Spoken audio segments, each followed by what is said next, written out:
is shared by our communities. Our consumption and our means of production are tearing our planet apart from the earth to the sky. We are living in an ongoing state of humanitarian crisis. أكثر من 300 مليون شخص في حال. More than 300 million people urgently need humanitarian assistance and protection. And this is an increase of 10% since last January. The world food crisis has reached an alarming level because of climate change, conflict, and the COVID-19 pandemic. الأشهر الستة الماضية دفع تضخم أسعار الغذاء والطاقة. The food and the energy crisis have pushed at least 70 million people into poverty. Inflation, in the meantime, is at the highest level for over the past 40 years. 1/4 of the entire population of the planet is living in conflict areas, in areas where armed hostilities take place or where there is political instability. Violence has rarely been as harsh throughout the world before. Have imagined that war would return to Europe, that the nuclear threat would be back in political discourse to settle a dispute with a neighbor. It has been 203 days since the General Assembly adopted a resolution condemning the military aggression against Ukraine. Unfortunately, the bloodshed and the suffering have not stopped yet. In that time, the United Nations, as we heard, and its partners have offered food and shelter to millions of refugees from that country. A landmark agreement on commercial grain exports from the world's best breadbasket offers hope. Diplomacy is at work to release fertilizers so that the shortage we see today do not become the famines of the next year. UN nuclear inspectors are at one of Europe's key nuclear sites, preventing a possible catastrophe. Excellencies, the theme of our 77th General Debate is a watershed moment, transformative solutions to interlocking challenges. I stand in solidarity with the people of Pakistan, where devastating floods washed away hundreds of villages. You have seen the heart-wrenching scenes of devastation. This can be a window into our future. However, in tackling climate change, we have the solutions.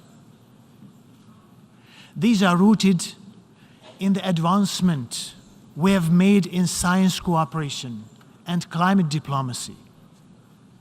But we have to want to put them in practice. The International Panel on Climate Change has proven an invaluable tool for supporting political decisions to combat climate change and to adapt to its consequences. We should consider replicating its success in the areas of water, energy, food, and biodiversity. This would give us a universally accepted scientific foundation for action. Once this high-level week is over, I plan to launch a series of consultations with the scientific community, asking them to help us, bringing the knowledge from microphones from microscopes to microphones. The 77th session of the General Assembly will be key to preparing the SDG Summit in 2023 and the Summit of the Future in 2024. Next year, we will assess SDG 6 at the UN Water Conference, the first since 1977. This call could not be more urgent. Water is set to be the next major driver of conflict worldwide. The problem of water is threefold: too much, not enough, not safe. We have the chance to make a difference in the lives of 2.1 billion people who lack access to clean water. Let us cooperate to make the Water Action Agenda as transformational, practical, and actionable as possible. During this session, we will also assess the Sendai framework and come to conclusions to improve resilience against disasters. It is vital that these opportunities lead to substantive outcomes. The building blocks for transformation are at our disposal. The 2030 Agenda, the Sendai Framework, the Paris Agreement, the Addis Ababa Programme of Action, and our common agenda all point in the same direction. They describe the world we want and offer the avenues to get there. I'm encouraged that the Secretary-General's proposals and the important initiatives by member states mutually support each other. The challenges are great and they are interconnected, but they are not insurmountable. Ladies and gentlemen, without universal respect to the rule of law, it is all too easy to rapidly slide into treacherous territory.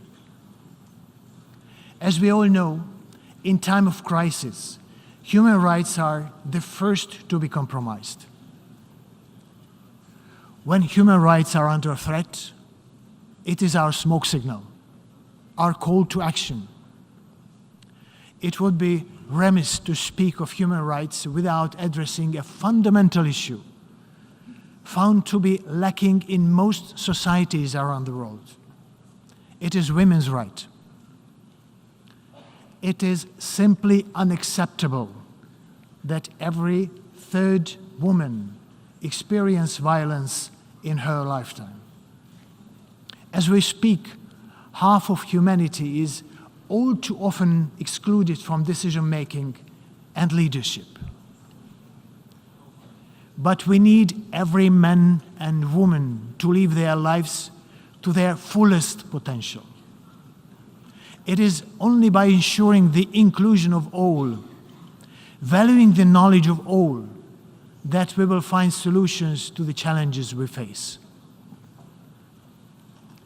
This afternoon's UNGA platform of women leaders, organized in collaboration with UN Women, may be an answer to this call.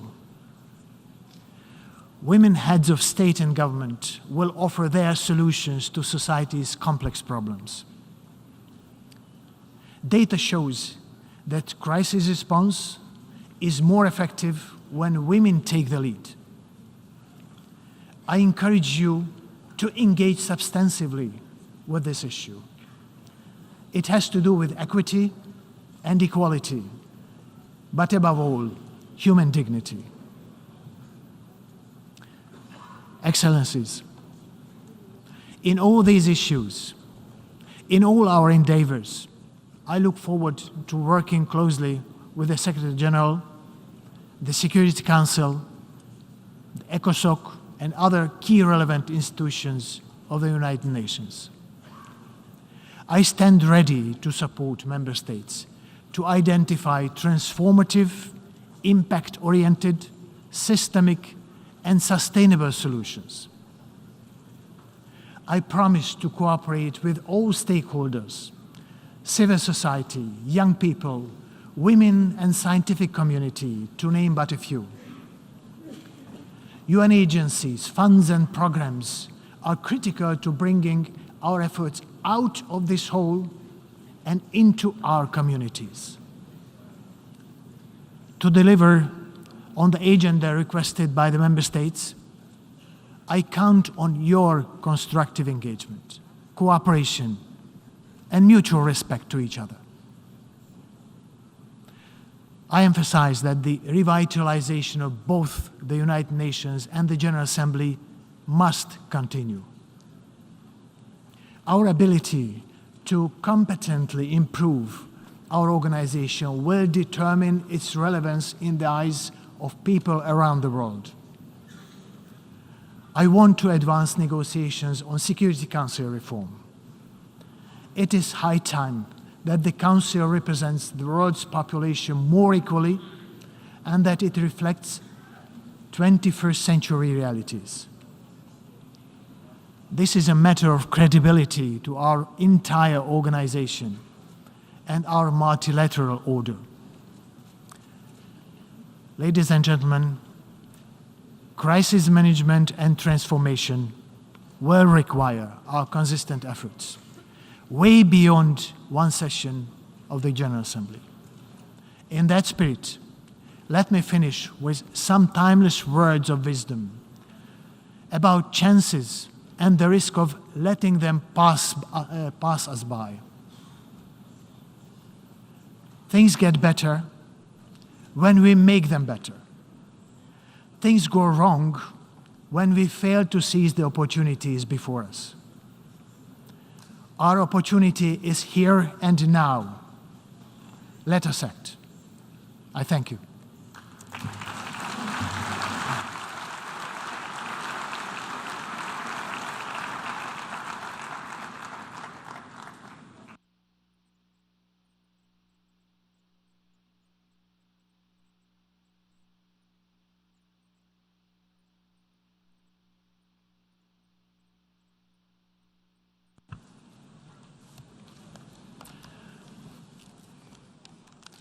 Distinguished delegates, before giving the floor to the first speaker for this morning, I would like to remind members that the list of speakers for the general debate has been established on the agreed basis that statements should be no longer than 15 minutes to enable all speakers to be heard in a given meeting. Within this time frame, I would like to appeal to speakers to deliver their statement at a reasonable pace so that interpretation into the other official United Nations languages may be provided properly. I would also like to draw your attention to the General Assembly at previous sessions, namely that the practice of expressing congratulations inside the General Assembly hall after a speech has been delivered is strongly discouraged. After delivering their statements from the rostrum, speakers are invited to exit the General Assembly hall through room GA200, located behind the podium, before returning to their seats. May I take it that the General Assembly agrees to proceed in this manner during the general debate of the 77th session? It is so decided. Finally, I should like to draw the attention of members that during the general debate, official photographs of all the speakers are taken by the Department of Global Communications. Members interested in obtaining these photographs are requested to contact the Photo Library of the United Nations. The Assembly will hear an address by His Excellency Jair Messias Bolsonaro, President of the Federal Republic of Brazil. I request the protocol to escort His Excellency.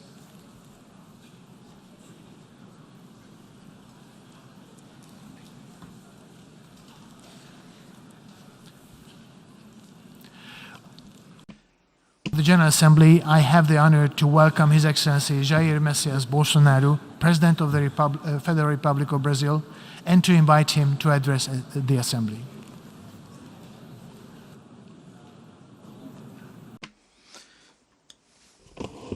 Hello, testing the English channel. This is the English channel.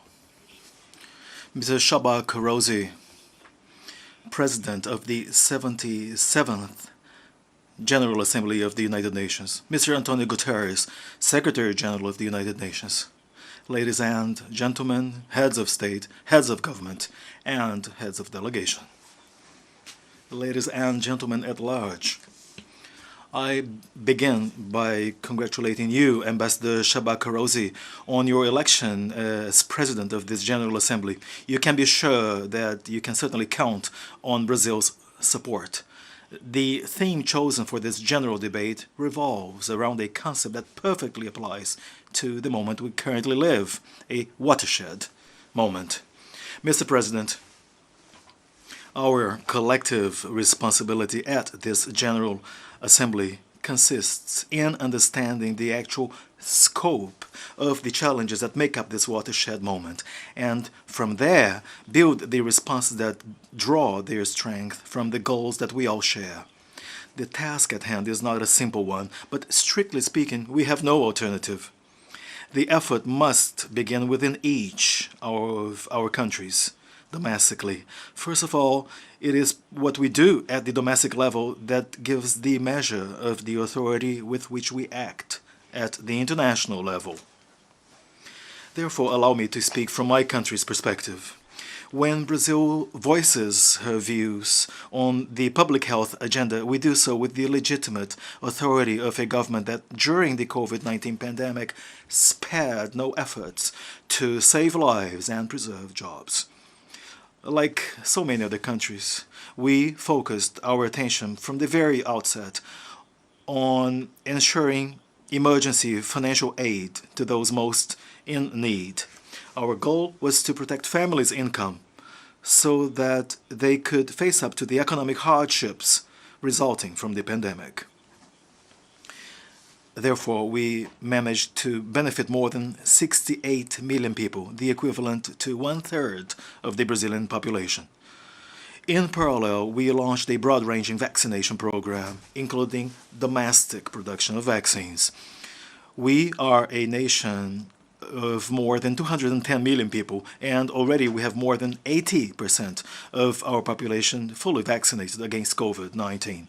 All were vaccinated voluntarily, in due respect of one's individual freedom.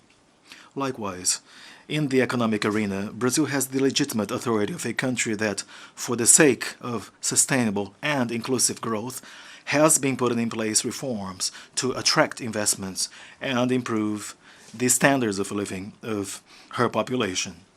Under my administration, we uprooted the systemic corruption that existed in the country. Between 2003 and 2015 alone, a period in which the left wing presided over in Brazil, indebtedness levels at the oil state company Petrobras due to mismanagement and politically driven appointments and favors, as well as the diversion of funds, reached up to $170 billion. The person responsible for that was convicted in 3 different court instances. Whistleblowers have returned $1 billion, and we paid to the U.S. stock market another $1 billion due to losses incurred by shareholders. But that is the Brazil of the past. We have enhanced public services by reducing costs and investing in science and technology. Today, for example, Brazil is the world's 7th most digitally advanced country. Altogether, 135 million people access 4,900 services provided by my administration. Brazil has been a pioneer in 5G deployment in Latin America. We have also carried out a comprehensive agenda of privatization and concession projects with an emphasis on infrastructure. We have also completed the São Francisco River Transposition Project, therefore bringing water to the Brazilian northeastern region. We have also adopted new regulatory frameworks, such as in basic sanitation, railways, and natural gas. Moreover, we have improved the business environment with the Economic Freedom Law and the Startup Law. As a result, we now have created opportunities for young people to be entrepreneurs and have quality jobs. Crowning all of this effort to modernize the Brazilian economy, we have made great strides towards Brazil's accession as a full member of the Organization for Economic Cooperation and Development, the OECD. Despite the global crisis, Brazil is getting to the end of 2022 with an economy at full recovery. We have high employment rates and a low inflation rate. The economy is back on the path of growth. Poverty has increased across the world under the impact of the pandemic. In Brazil, it began to fall sharply. The figures speak for themselves. It is estimated that by the end of 2022, 4% of Brazilian families will be living below the extreme poverty level. In 2019, it was 5.1%. This reflects a drop of more than 20%. The Brazil Aid Program, a minimum income country designed and established by my administration during the pandemic, currently meets the needs of 20 million families and pays out $4 a day to the poorest families in the country. Employment fell by 5 percentage points, reaching 9.1%, a rate not seen in 7 years. We have lowered inflation with an estimate of less than 7% for 2022. I am pleased to announce that we have had unprecedented deflation in Brazil in the months of July and August this year. Since June, the price of gasoline has dropped by more than 30%. Today, 1 liter of gasoline in Brazil costs about 0.90 cents of $1. The price of electricity has also dropped by more than 15%. Let me emphasize that the cost of energy has not dropped because of price fixing or any other type of state intervention. Rather, it was the result of a tax rationalization policy designed and implemented with support by the National Congress. In 2021, Brazil was the 4th largest destination country for foreign direct investment in the world. Our foreign trade reached the historic milestone of 39% of the GDP, even after reducing taxes or lowering taxes down to zero on thousands of products. Domestically, we also have record breakers in 3 areas: tax collection, state-owned company profit levels, and the public debt to GDP ratio. In fact, in 2021, we had a surplus in the consolidated results or figures for national accounts. Brazilian GDP increased by 1.2% in the second quarter, and the forecast is for up to 3% in 2022.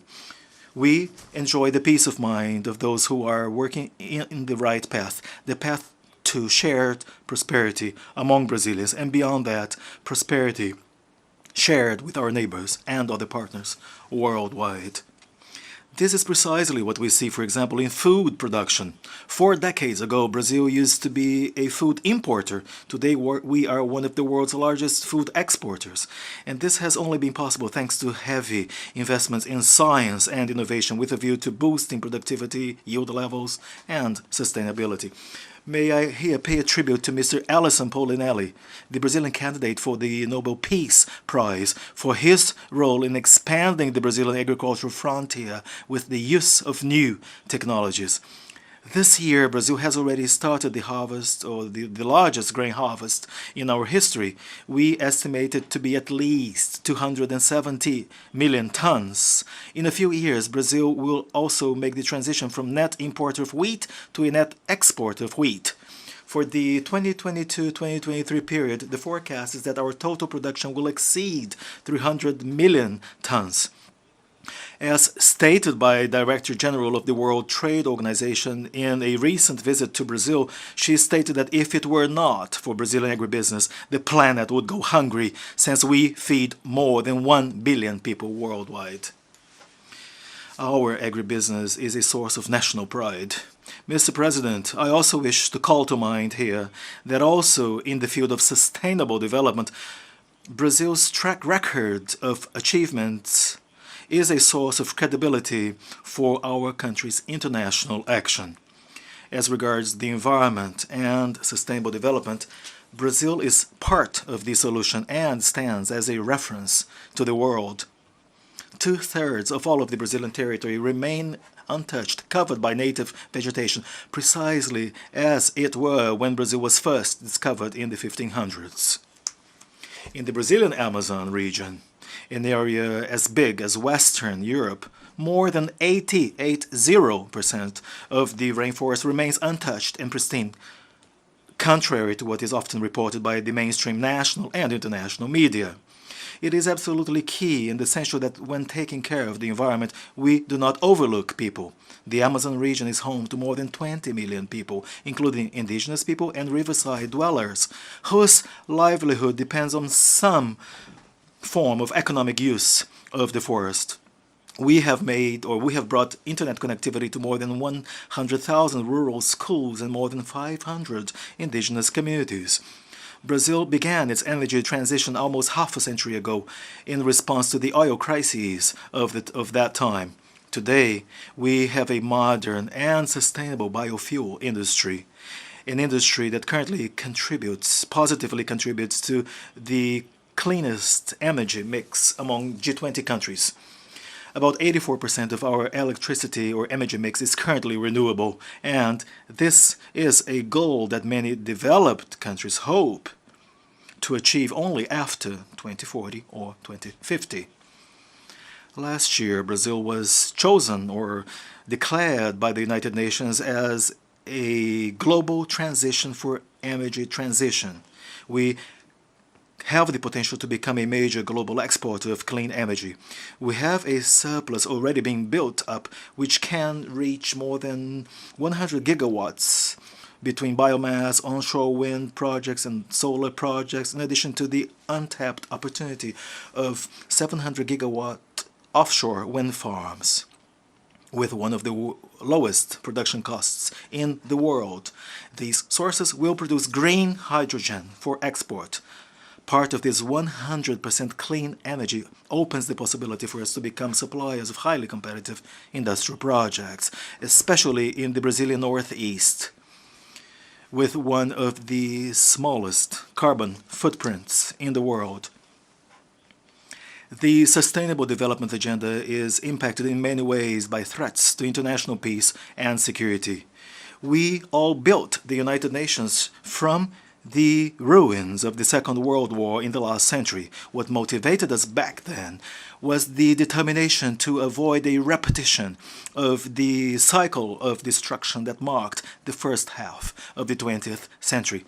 To a certain extent, in hindsight, we can say that we were successful. But today, the conflict in Ukraine serves as a warning. A reform of the UN system is essential for us to find world peace. In the specific case of the Security Council, after 25 years of debate, it is clear that we must look for innovative solutions. Brazil addresses this topic based on an experience that goes way back and dates back to the very beginnings of the United Nations. It is now the 11th time that we hold a non-permanent seat at the UN Security Council. We have sought to offer our very best to achieve peaceful and negotiated solutions to international conflicts, always guided by the UN Charter and international law. Brazil also has an extensive history of participation in UN peacekeeping operations. From Suez to Angola, from Haiti to Lebanon, we have always supported peacekeeping. We have also contributed to peace by opening up our borders to those seeking a chance to restart their lives in our country. Since 2018, over 6 million Venezuelan brothers have been forced to leave their country. Many of them came to Brazil. Our response to this challenge was Operation Welcome, which has become an international benchmark reference. More than 350,000 Venezuelan nationals have found in Brazilian territory emergency assistance, protection, documentation, and the possibility of a fresh start. All of them have had access to the labor market, to public services, and to social benefits. In recent months, around 600 Venezuelans have arrived in Brazil every day on foot, the vast majority of which are women and children, weighing on average 15 kilos less than before and running away from violence and hunger. The Brazilian humanitarian reception policy goes beyond Venezuela. We have also welcomed Haitians, Syrians, Afghans, and Ukrainians. Mr. President, the conflict in Ukraine has been going on for 7 months already, and it is a source of great concern, not only in Europe, but throughout the world. First of all, I would like to reiterate Brazil's gratitude to the countries that helped with the evacuation of Brazilian nationals who were in Ukraine when the conflict first started, especially Slovakia, Hungary, Poland, Romania, and the Czech Republic. Thank you very much. The evacuation operation was successful. We left no one behind, not even their pets. Regarding the conflict in itself, Brazil has been guided by the principles of international law and the UN Charter, principles that are also enshrined in our national constitution. We advocate an immediate ceasefire, the protection of civilians and non-combatants, the preservation of critical infrastructure to assist the population, and the maintenance of all channels of dialogue between the parties at conflict. These are the first steps towards achieving a solution that will be long-lasting and sustainable. And we have been working in that direction. At the United Nations and also elsewhere, we have tried to avoid hampering the channels of dialogue as a result of polarization around the conflict. Accordingly, we are against diplomatic and economic isolation. The effects of the conflict can already be felt in the world prices of foodstuffs, fuel, and other raw materials. All of this impact drives us all away from the sustainable development goals. Countries that once presented themselves as leaders of the low-carbon economy have now turned to dirty sources of energy. This is a serious setback for the environment. We support all efforts to reduce the economic impacts of this crisis. But we do not believe that the best way is to adopt one-sided or unilateral and selective sanctions that are inconsistent with international law.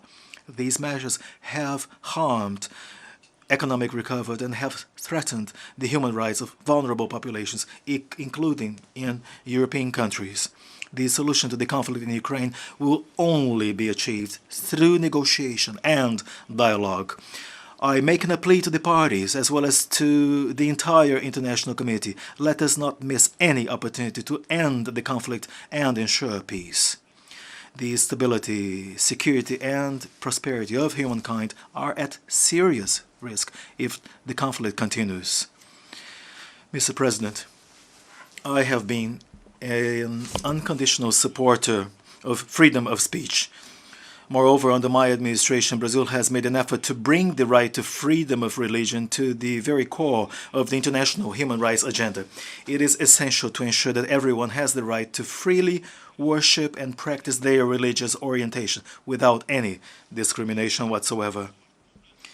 I would like to inform here that Brazil stands ready to welcome the Catholic priests and nuns who have suffered persecution by the dictatorial regime in Nicaragua.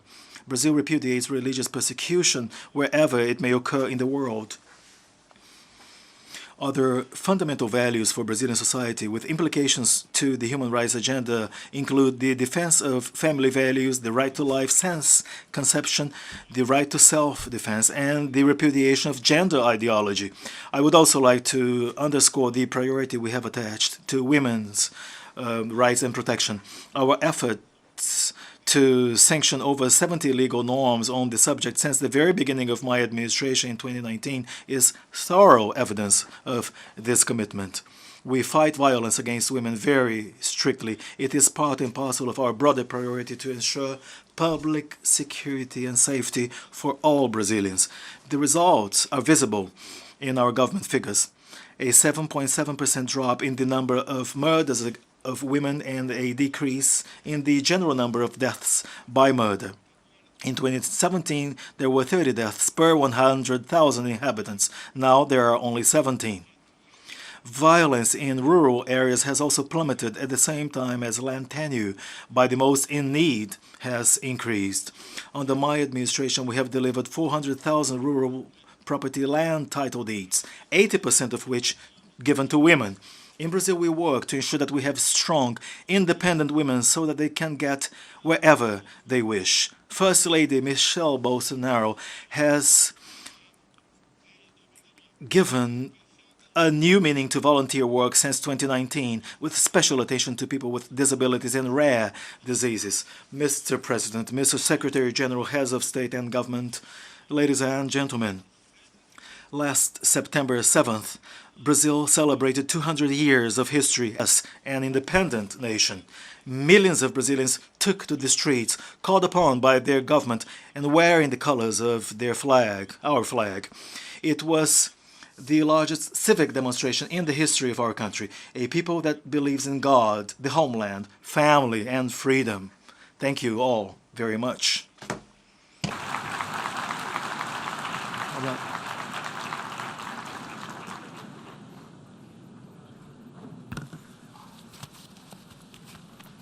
On behalf of the Assembly, I wish to thank the President of the Federal Republic of Brazil for the statement just made, and I request the protocol to escort His Excellency.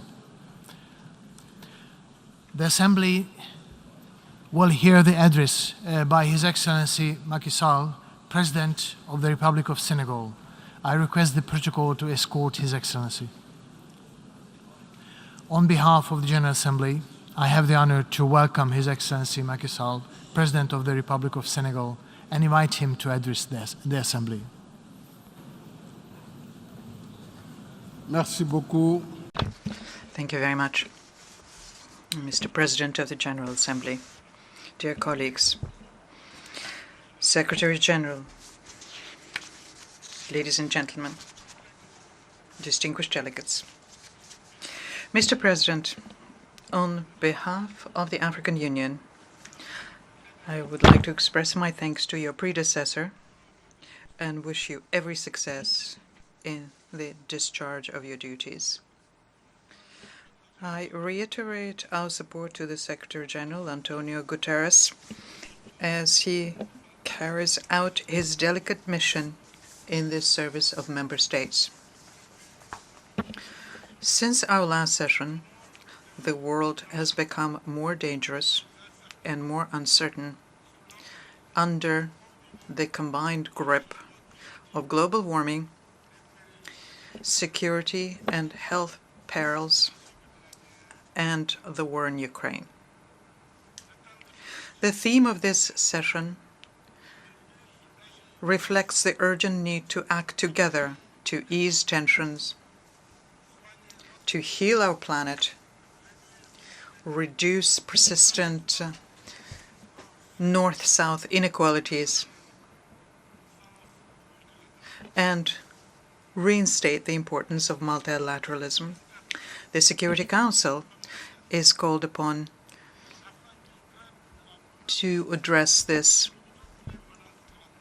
first and foremost, to make sure that all threats to international peace and security, including in Africa, are handled in the same way. Terrorism, which is gaining ground on the continent, is not just an African matter. It is a global threat that falls under the primary responsibility of the Council, as it is the guarantor of the collective security mechanism under the charter of our organization.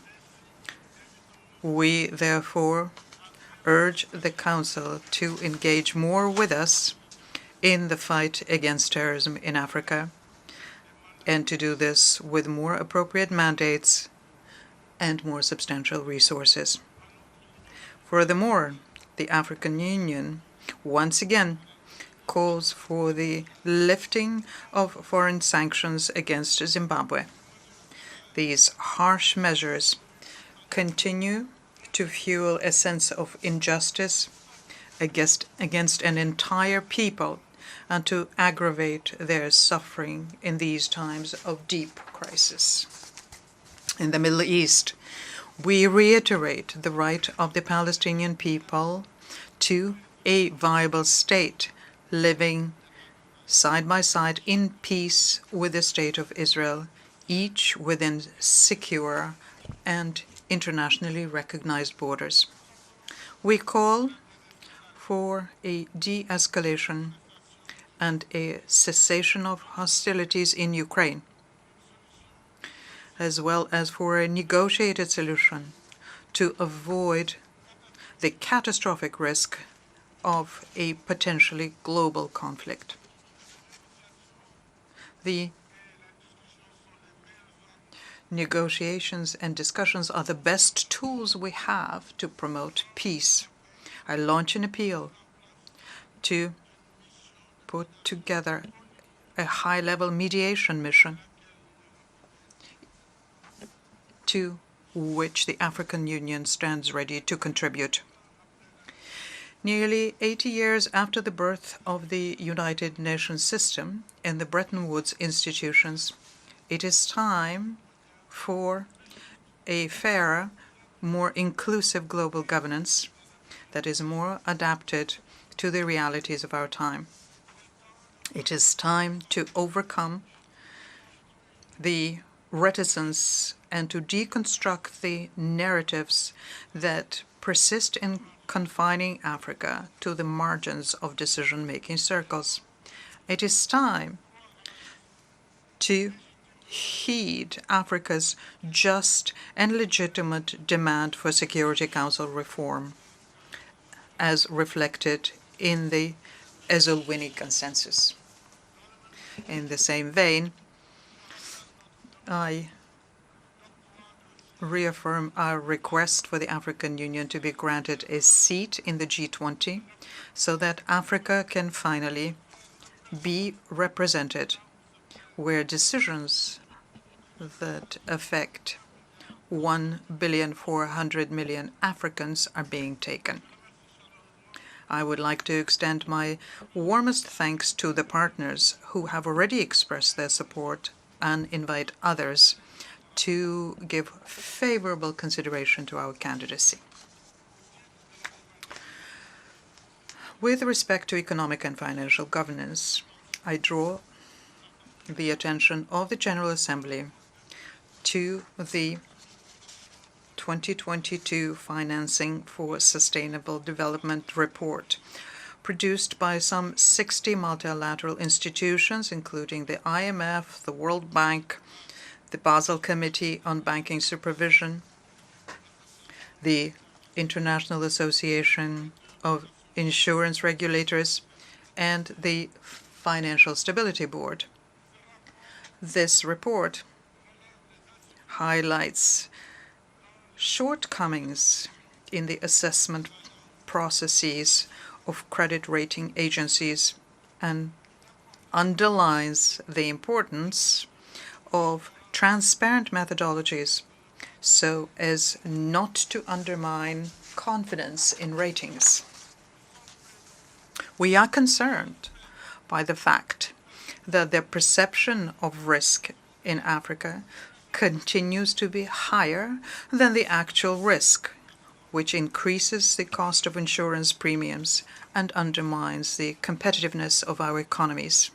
And this is why Africa is renewing its proposal to the Global Crisis Response Group on Food, Energy and Finance to engage in conjunction with the G20, the IMF and the World Bank in a constructive dialogue with the ratings agencies on improving their working and assessment methods.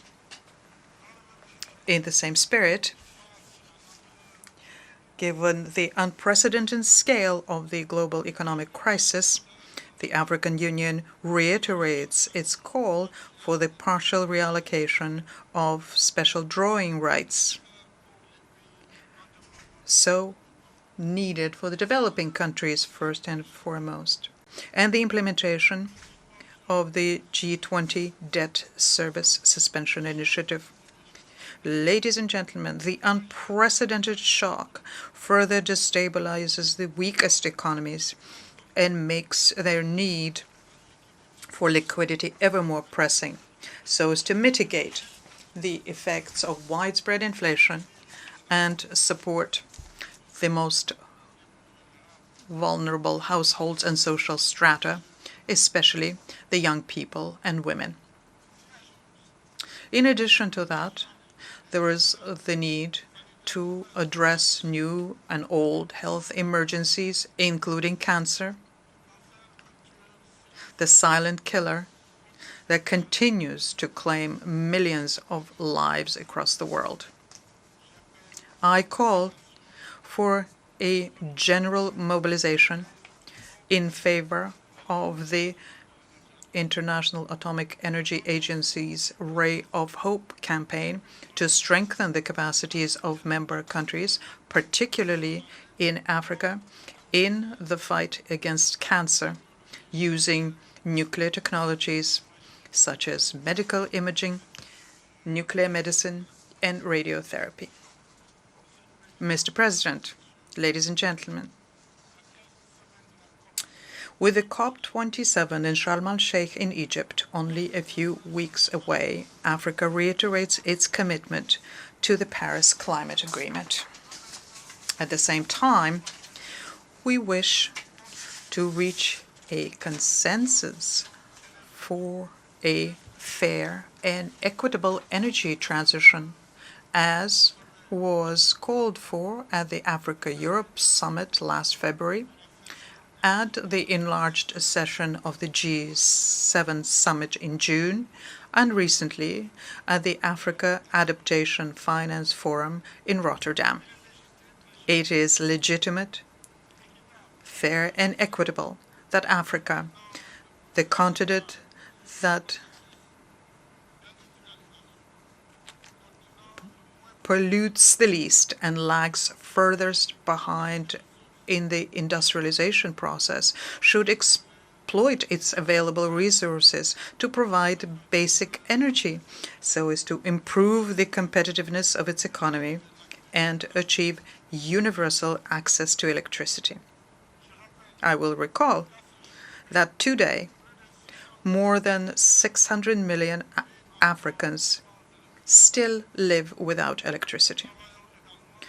Let us also work towards the goal of mobilizing $100 billion per year to support developing countries' adaptation efforts and to finance the African Adaptation Acceleration Program under the auspices of the African Development Bank and the Global Center for Adaptation.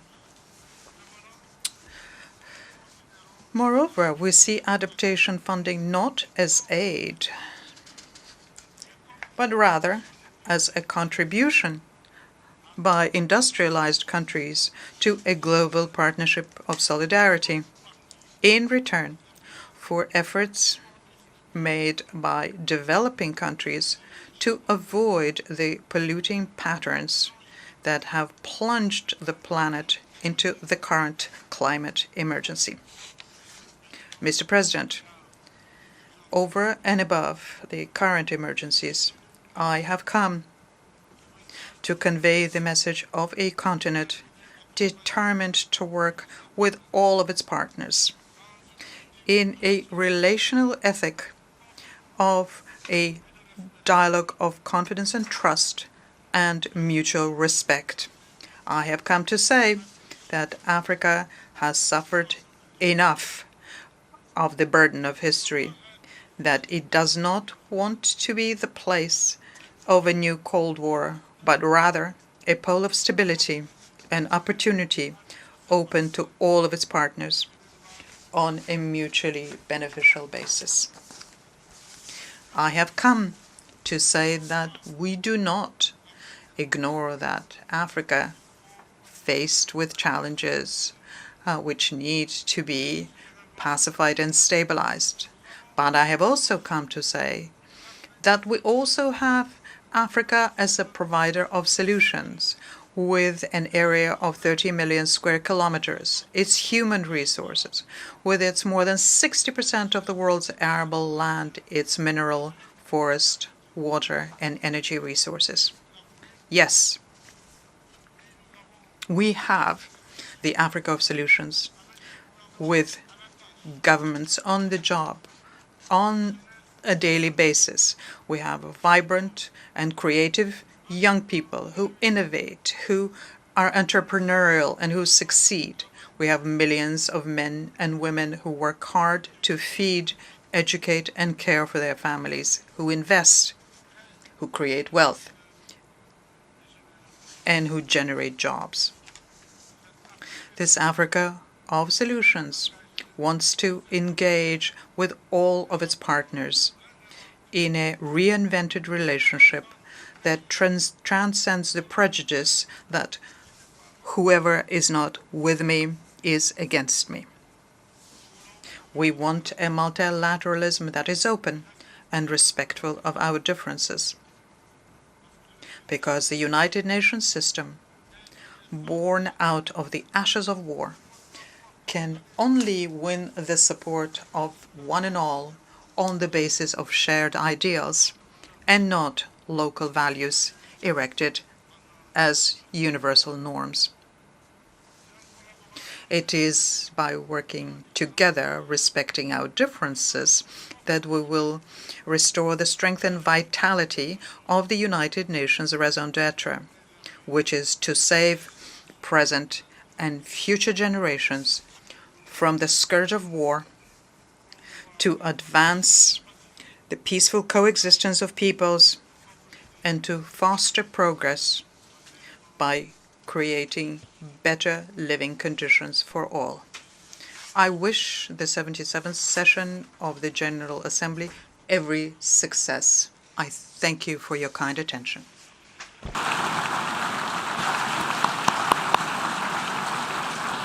On behalf of the Assembly, I wish to thank the President of the Republic of Senegal for the statement just made, and I request the protocol to escort His Excellency. And the Assembly will hear an address by His Excellency Gabriel Boric Font, President of the Republic of Chile. I request the protocol to escort His Excellency. On behalf of the General Assembly, I have the honor to welcome His Excellency Gabriel Boric Font, President of the Republic of Chile, and to invite him to address the Assembly.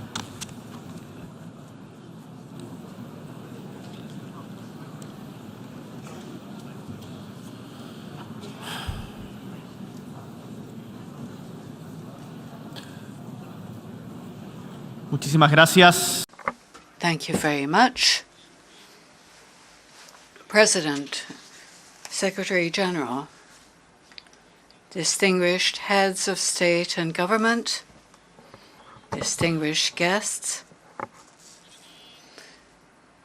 For me, it is an honor to be able to be with you at this General Assembly for the first time today.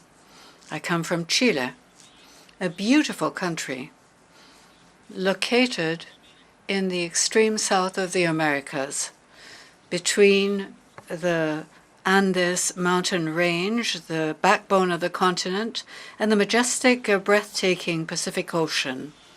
A country with a diverse geography and stunning landscapes, where, side by side, we have the clearest skies and the stormiest seas, the driest desert, alongside cities made of rain. The people of Chile, as you may know, is hardworking and caring. Thanks to our efforts, in just over 2 centuries, we have gone from being the poorest colony of Spain on the continent to a thriving, independent, free, sovereign country.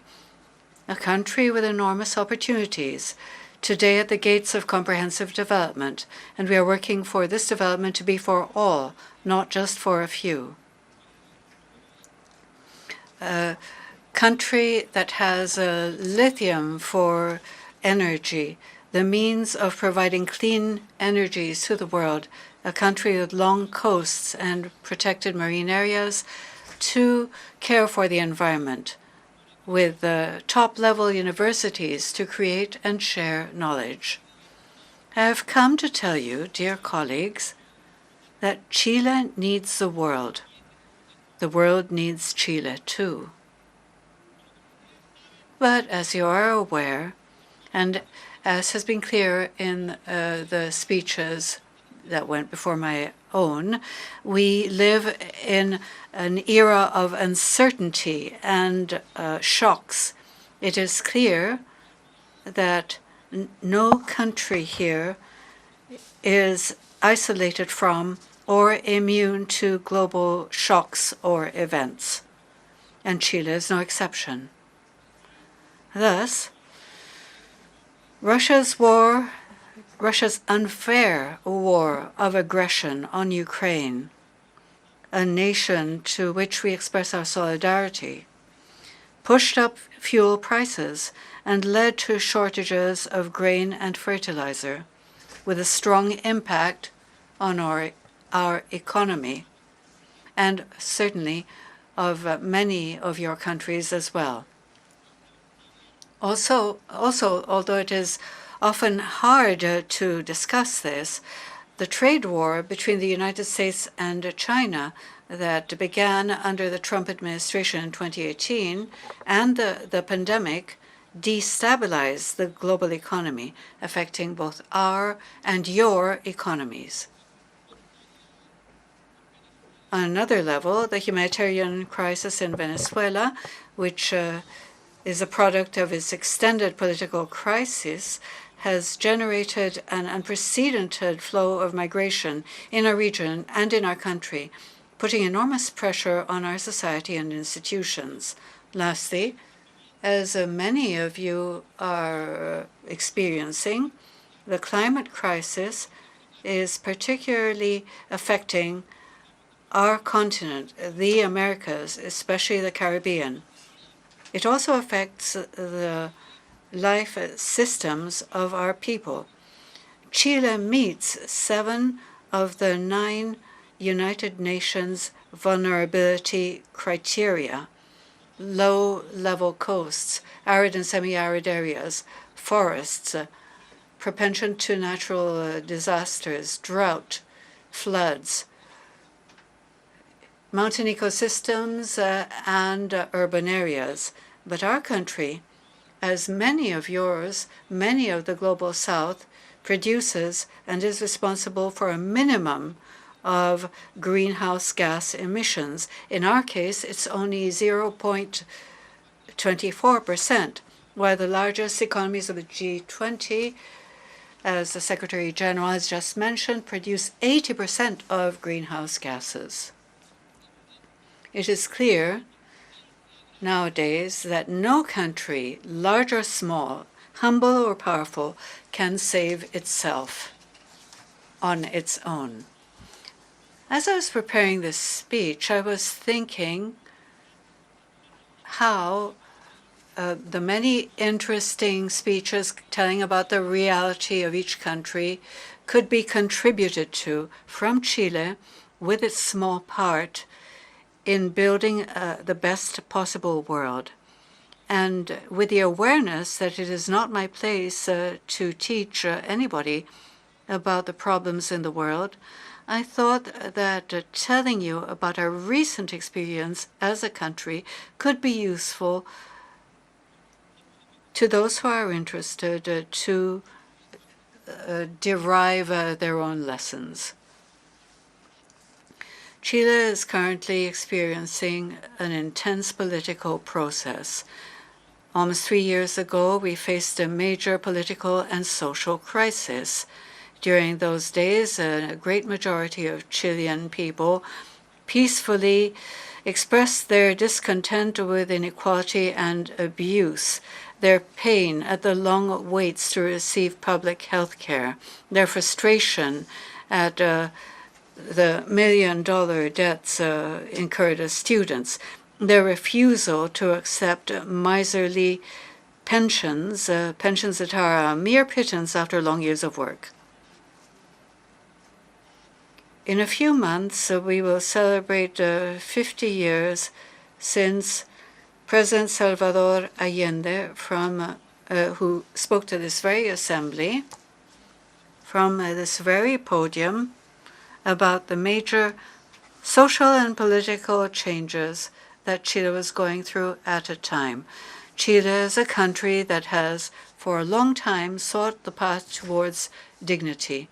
And although during the democratic governments of the past 30 years, there was a remarkable decrease in poverty and progress on the social front, it is undeniable that the Chilean development model has kept a high concentration of wealth, leading us to be, and this is painful, one of the most unequal countries in the world. This inequality, as is the case in many developing nations, has obstructed our path towards development. Not only that, it is an inherent threat to democracy because it breaks society apart, it destroys social cohesion, and it therefore hampers understanding and building a freer, more fair future together. The social upheaval Chile experienced in 2019 left many observers puzzled, wondering what was happening in our country. And it even left many observers and stakeholders of Chilean life astonished. And the fact is that many were struck by the fact that a country that had such high indices of economic growth and human development, showing major improvements in the quality of life of its population, should have faced such a deep crisis. But what happened to my country is no coincidence. It was a result of innumerable episodes of pain and postponement, which simmered and then struck at the very heart of our society. And I want to point out that this can happen in your countries as well. That is why I invite you to plan ahead in the search for greater social justice, to better distribute wealth and power. This should go hand in hand with sustainable growth, and I am deeply convinced that it can be shared and it is possible. Indeed, it is urgent. Unfortunately, I have to say this because we cannot only come to talk about the good things that are happening. This discontent also expresses itself through major episodes of violence, such as the unacceptable burning of subway stations and vandalizing civic buildings. And we also witnessed an uncontrolled level of repression, which led to deaths, injuries, and over 400 people who were victims of eye injuries, which was a result of state action, which is, from the point of view of our government and of international organizations, a severe violation of human rights, which must be repaired.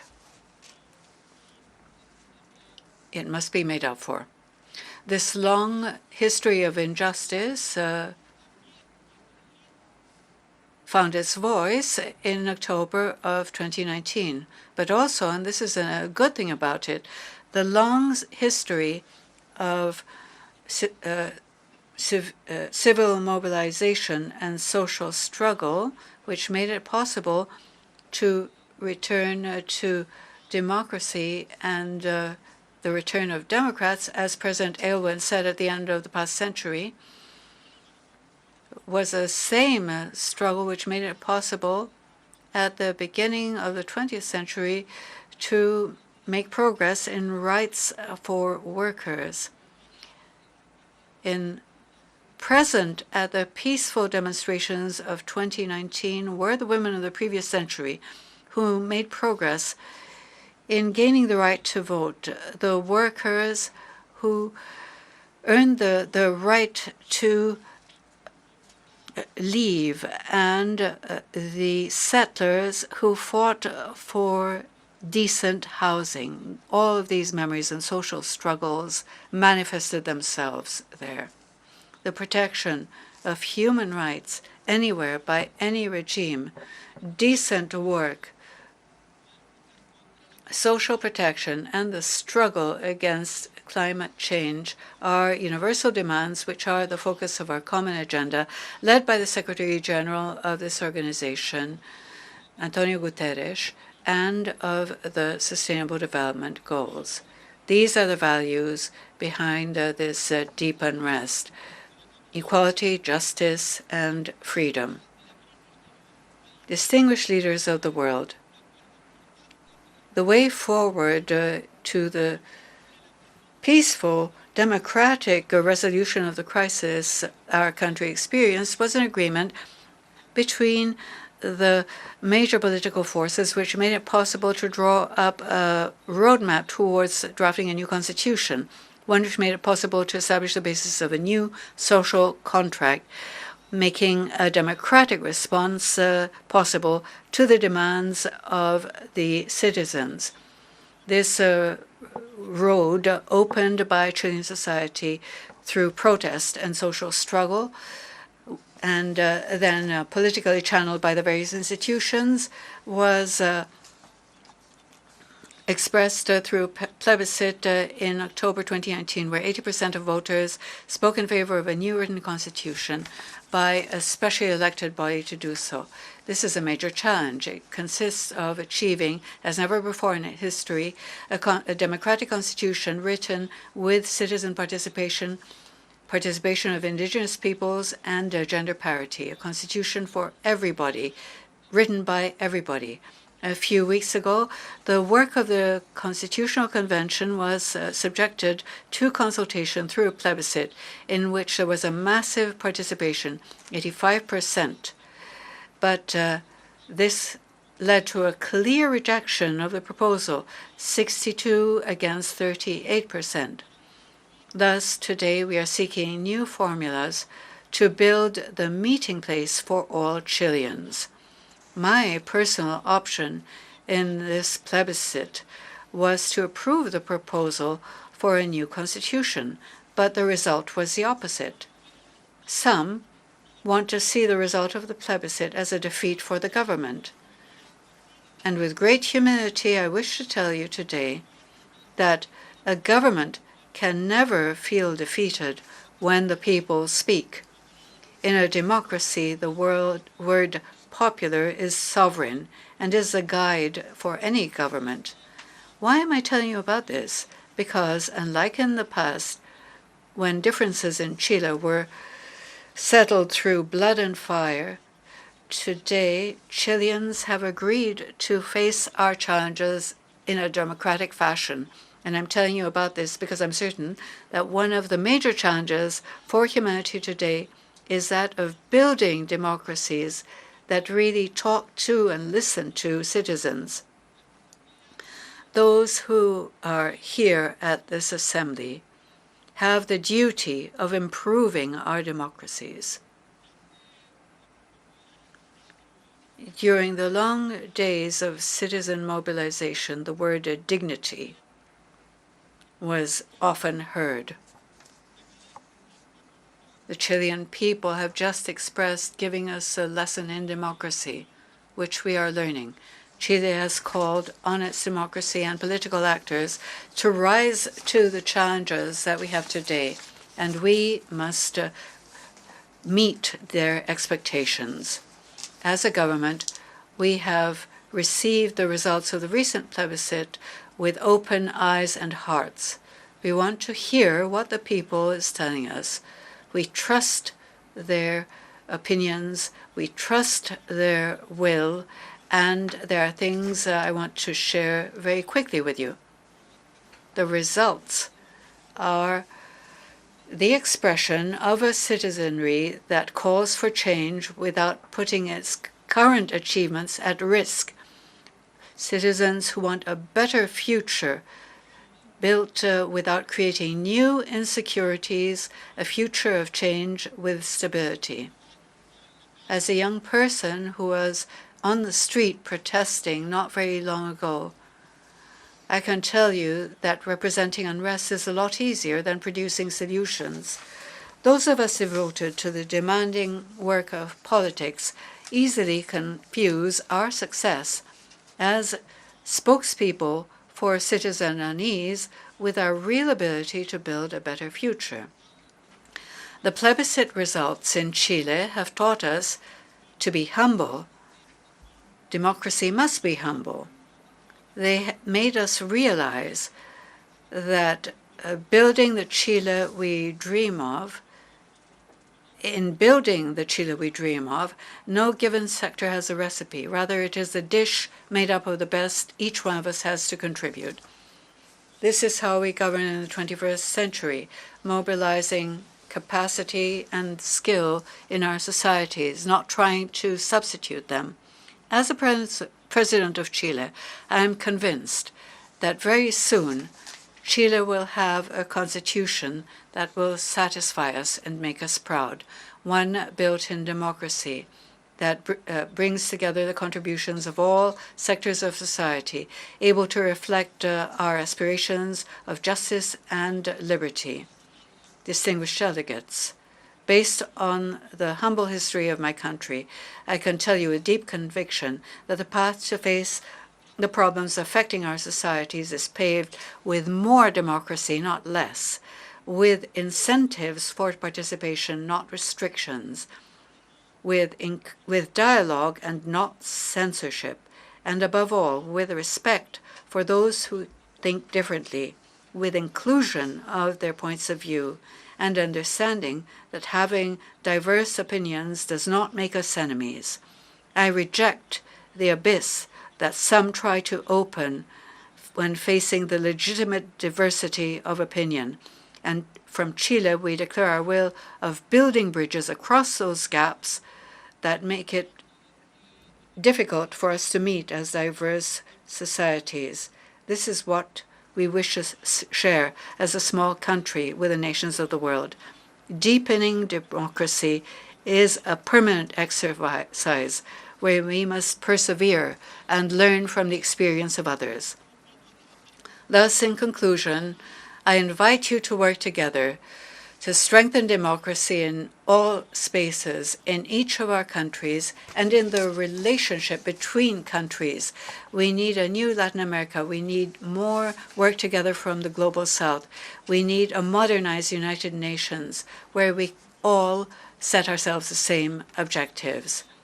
We commit ourselves from multilateralism to justice and peace anywhere and everywhere, to take the actions needed, not only statements, to stop the unfair war of Russia on Ukraine and put an end to all the abuse of the powerful anywhere in the world, to mobilize our efforts to stop violence against women, whether it be in Iran, in memory of Mahsa Amini, who died at the hands of the police this week, or anywhere in the world, to not normalize ongoing violations of the human rights of the Palestinian people, to uphold international law and the resolutions which this very assembly takes year after year, leading to its right, to its inalienable right to establish its own free sovereign state, as well as guaranteeing Israel's legitimate right to live within safe and internationally recognized borders, to continue working to contribute to the release of political prisoners in Nicaragua. And so nowhere in the world having ideas different from the current government can lead to persecution or violations of human rights. Distinguished members of this assembly, the whole world is calling for change. New generations have the right, like those before us, and also the responsibility to think and realize a different future. The citizens suffering the consequences of societies built on segregation and abuse call for their rights and for a safe life. This is a world that can only be achieved through more democracy, and this is a call which we must all respond to today. And in Chile, we are willing to cooperate anywhere in the world to that end. Thank you very much.